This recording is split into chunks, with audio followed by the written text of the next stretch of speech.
आज की एक और बड़ी खबर है। योगी आदित्यनाथ ने तैयारी शुरू कर दी है 2027 की। योगी का ऑपरेशन सफाया शुरू हुआ है और सफाये के पीछे मकसद है 27 की तैयारी। यह आज बैठक हुई, आप देख रहे हैं। बीजेपी अध्यक्ष जेपी नड्डा इस बैठक में शामिल हुए। योगी आदित्यनाथ मौजूद थे, बताया गया। पदाधिकारियों के साथ बैठक हुई है, 27 की तैयारियों को लेकर बात हुई। एसआईआर के मुद्दे पर योगी ने बात की है और इसके अलावा एक और बैठक हुई जो अधिकारियों के साथ हुई। सुरक्षा व्यवस्था, कानून व्यवस्था को लेकर योगी ने यह अधिकारियों के साथ मीटिंग की।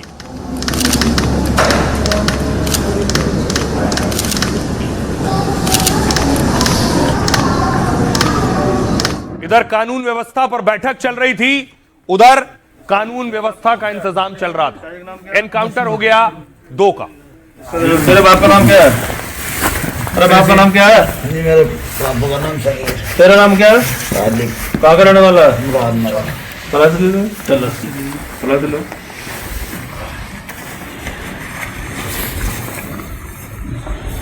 और ठीक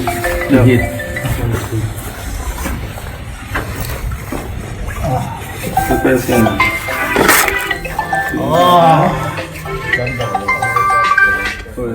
दर्द हो रहा है, काम तो दिया लो, ये रखो।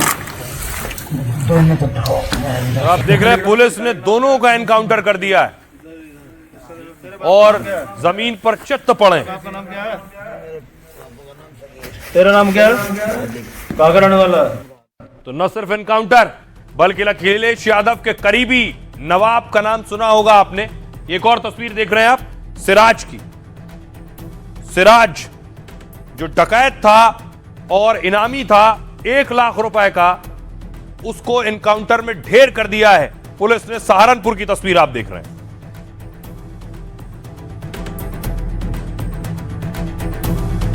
तो 2 एनकाउंटर के बाद अब आपको लिए चलता हूं कन्नौज। अखिलेश यादव के करीबी नवाब रेप के मामले में जो गिरफ्तार हुए, उनके करीबी की संपत्ति पर एक्शन हो रहा है। 8 करोड़ की संपत्ति कुर्क हो रही।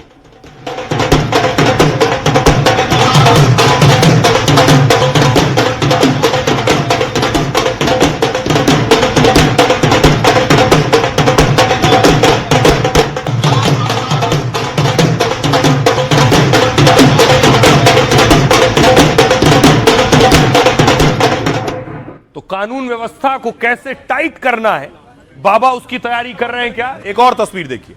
पुलिस वाले जो रिश्वतखोरी करते हैं, पैसा लेते हैं, उन पर भी एक्शन हुआ। देखिए जरा, दरोगा उठाकर गाड़ी में भर लिए गए, रिश्वत ले रहे थे। लेडी दरोगा को भी उठा लिया गया।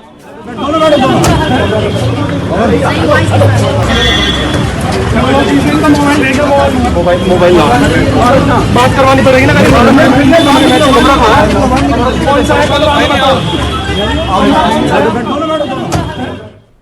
अगली तस्वीर मैं आपको दिखाऊं। ये 2 डकैत आप देख रहे हैं, सिराज अहमद और जुबैर उर्फ पीटर। इन दोनों का एनकाउंटर हुआ। ये दोनों ढेर कर दिए गए, इनामी बदमाश थे। और आपको बताऊं, सिराज जब ढेर किया गया तो सिराज ने जिसकी हत्या की थी, उनके घर मिठाई बट रही थी। आजाद की मां, भाई मुनव्वर मिठाई बांट रहे हैं। सिराज को योगी ने ढेर किया उसके बाद, और योगी का शुक्रिया अदा कर रहे हैं।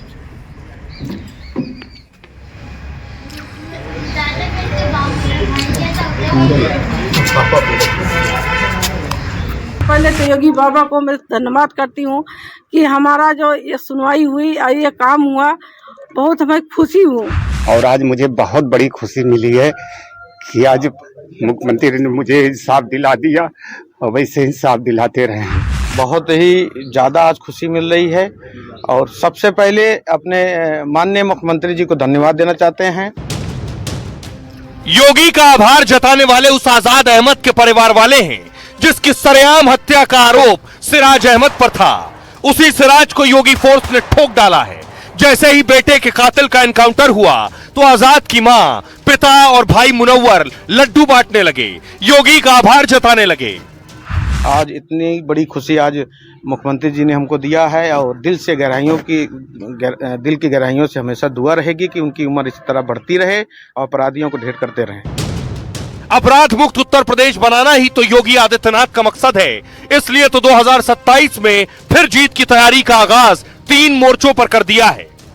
पहला संगठन की मजबूती, दूसरा अपराधियों का सफाया और तीसरा भ्रष्टाचारियों पर हंटर। योगी जब पार्टी और प्रदेश का काम कर रहे हैं तभी उनकी फोर्स एक के बाद एक बदमाशों को ठोकती जा रही है। माफिया राज सदैव के लिए समाप्त करेंगे और बहुत अच्छे ढंग से उनके जहन्नुम के टिकट काटे गए। बहुत अब देखिए जरा, सिराज को ठोका योगी की पुलिस ने, क्या आरोप थे उसके ऊपर। ये आप देख रहे हैं, कुख्यात अपराधी सिराज अहमद के पीछे योगी फोर्स तब से थी जब उस पर 8 अगस्त 2023 को वकील की हत्या का आरोप लगा। तब सुल्तानपुर में सरेआम आजाद अहमद को गोली मार दी गई थी और इस सनसनीखेज वारदात से पूरे जिले में हड़कंप मच गया था। जैसे ही जांच में सिराज का नाम आया, सिराज फरार हो गया। योगी की पुलिस से बचने के लिए वो लगातार ठिकाने बदलता रहा। ऐसे में पुलिस ने सिराज अहमद पर 1 लाख रुपए का इनाम घोषित किया, लेकिन फिर योगी ने उसे दबोचने के लिए एसटीएफ को लगाया और पता चला कि सिराज सहारनपुर में किसी वारदात की फिराक में, जिसके बाद एसटीएफ ने चेकिंग के दौरान संदिग्ध बाइक सवार को रोका, लेकिन वो आरोपी सिराज निकला और उसने फायरिंग शुरू कर दी। 1 लाख के इनामी हिस्ट्री शीटर एसटीएफ का एनकाउंटर शुरू हुआ और इस जवाबी कार्रवाई में एसटीएफ ने गोलियां दागी तो बदमाश को लगी और गंभीर हालत में उसे अस्पताल ले जाया गया, जहां पता चला वो मर चुका है। सुल्तानपुर के रहने वाले सिराज अहमद पर 28 मुकदमे दर्ज थे। इसमें हत्या, लूट, डकैती, गैंगस्टर एक्ट के तहत केस शामिल थे, लेकिन 28 महीनों से फरार बदमाश आखिरकार ढेर हो गया। आइए, उसमें एक बाइक, 2 पिस्तौल, भारी मात्रा में कारतूस मिले हैं। वकील आजाद के गुनहगार के मारे जाने पर परिवार ने मिठाई बांटी है। सुनिए जरा क्या कुछ कह रहा है आजाद का परिवार। पहले तो योगी बाबा को मैं धन्यवाद करती हूँ कि हमारा जो ये सुनवाई हुई और ये काम हुआ, बहुत हमें खुशी हूँ। और एक हमारी बहू विधवा हो गई, एक बच्चा अनाथ हो गया। उसके बाद माँ बाप किस हाथ से गुजर रहे हैं, 2.5 साल हो गया इंतजार करते करते। आज जो है हम लोग को खुशी मिली है। अपने मुख्यमंत्री साहब को, बाबा को हम धन्यवाद देते हैं कि मैं गोरखपुर गया, हमारी वहाँ सुनवाई हुई और 6/8/2023 को मेरे बेटे को गोली मार के हत्या कर दिया गया, जिसमें मेरा बेटा वकील था। और हमारे कप्तान साहब जब भी मैं जाते थे तो हमारी सुनवाई करते थे। अब 2.5 साल से हमको अभी तक सुरक्षा मिली है और आज मुझे बहुत बड़ी खुशी मिली है कि आज मुख्यमंत्री ने मुझे इंसाफ दिला दिया और वैसे इंसाफ दिलाते रहे। बहुत ही ज़्यादा आज खुशी मिल रही है और सबसे पहले अपने माननीय मुख्यमंत्री जी को धन्यवाद देना चाहते हैं, माननीय अपने वकील भाइयों को धन्यवाद देना चाहते हैं, कप्तान साहब को धन्यवाद देना चाहते हैं, पुलिस विभाग को धन्यवाद देना चाहते हैं। आज इतनी बड़ी खुशी आज मुख्यमंत्री जी ने हमको दिया है और दिल की गहराइयों से हमेशा दुआ रहेगी कि उनकी उम्र इस तरह बढ़ती रहे और अपराधियों को ढेर करते रहें, जिससे उत्तर प्रदेश में अपराधियों का सफाया होता रहे। एक और डकैत मारा गया।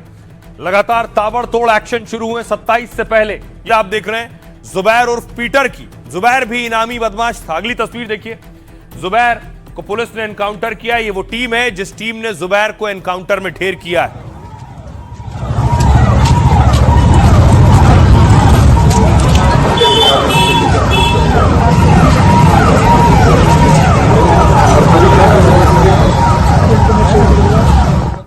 देखिए जरा, जुबैर के पास से जो बरामद हुआ है, ये फोन 3 से 4 फोन है, 5 फोन है और बुलेट्स भी पड़ी हुई हैं।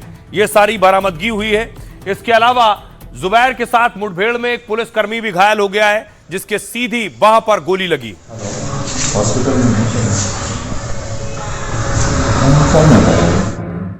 अब देखिए कैसे इस इनामी डकैत का द एंड हुआ है।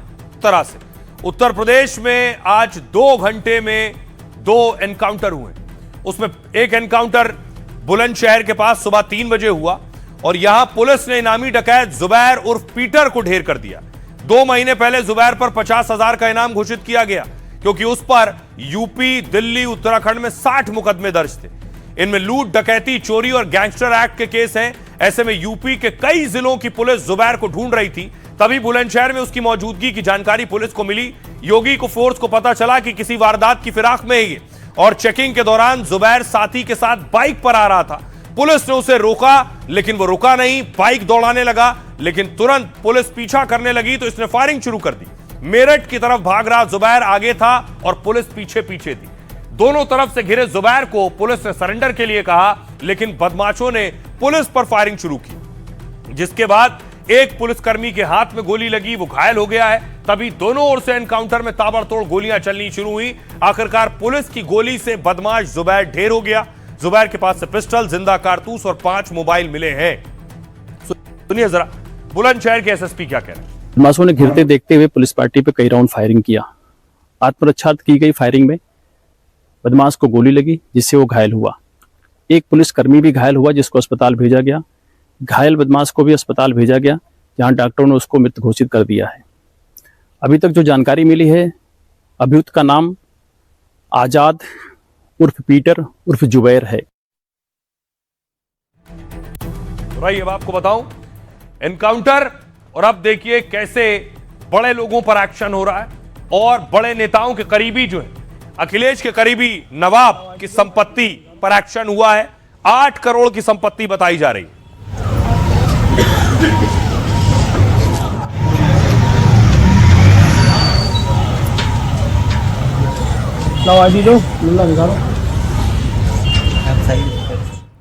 कन्नौज में सपा के जिस पूर्व ब्लॉक प्रमुख पर ढोल बजाने वाला एक्शन हुआ, वो नवाब सिंह यादव, कभी अखिलेश यादव का करीबी और डिंपल यादव का प्रतिनिधि हुआ करता था।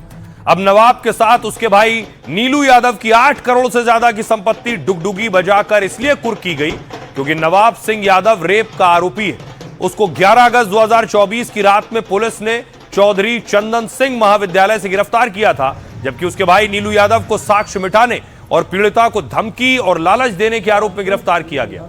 वहीं दोनों भाइयों पर 2 बार गैंगस्टर की कार्रवाई हो चुकी है।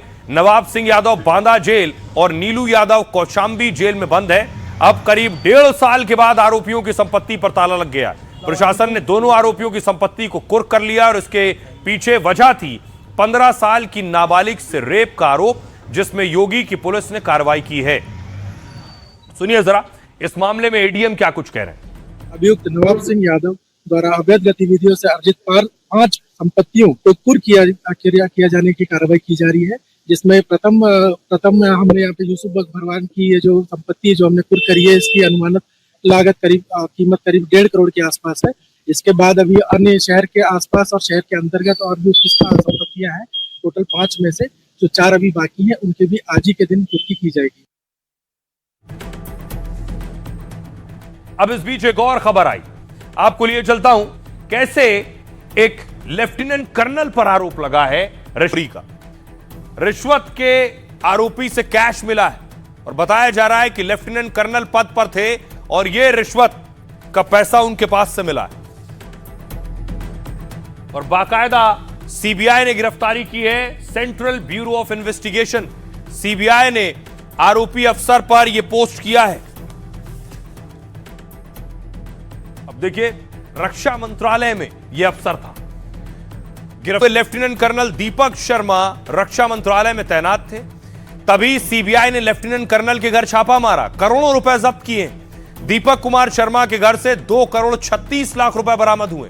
दीपक पर आरोप है कि वो प्राइवेट कंपनियों को फायदा पहुंचा रहे थे, रक्षा उत्पादों के निर्माण और निर्यात से जुड़ी कंपनियों को डिटेल देते थे और सुरक्षा डिटेल देने के बदले कंपनियों से मोटी रकम वसूलते थे।